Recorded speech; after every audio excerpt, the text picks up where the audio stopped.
Welcome back to our Jenkins tutorial series.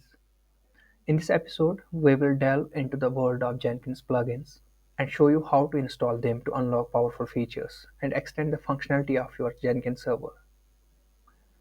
Whether you are a beginner or an experienced user, understanding plugins is key to customize Jenkins for your specific needs. I have also created a playlist on Azure Function Apps, Azure Logic Apps, and Azure Database for MySQL.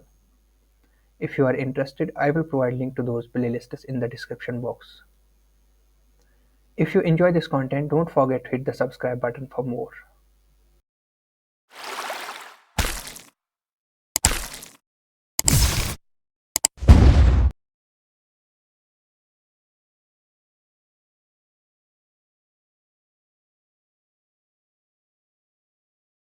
As I have already told you, Jenkins by default runs on localhost 8080 on your machine.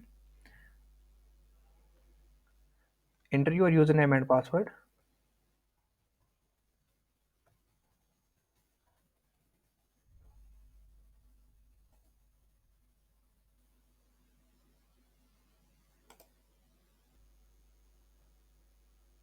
So once you have successfully signed in, on the dashboard, click on Manage Jenkins.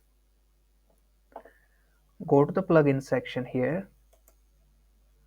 So from here, click on Available Plugins. So we can search the plugins of our choice from here and then click on Install. We can either install plugins one by one or multi-select plugins, then click on Install. All the plugins will be installed in one go. Then after restarting the Jenkins server, we will be able to use those plugins.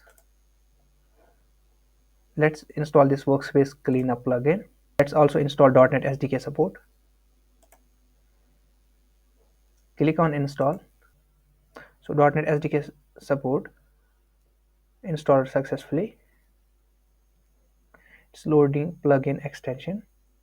So it's successfully loaded. Now we can restart Jenkins when installation is complete and no jobs are running.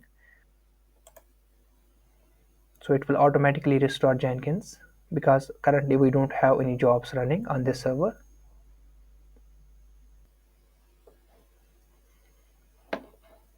After restarting, click on Install Plugins, search for .NET.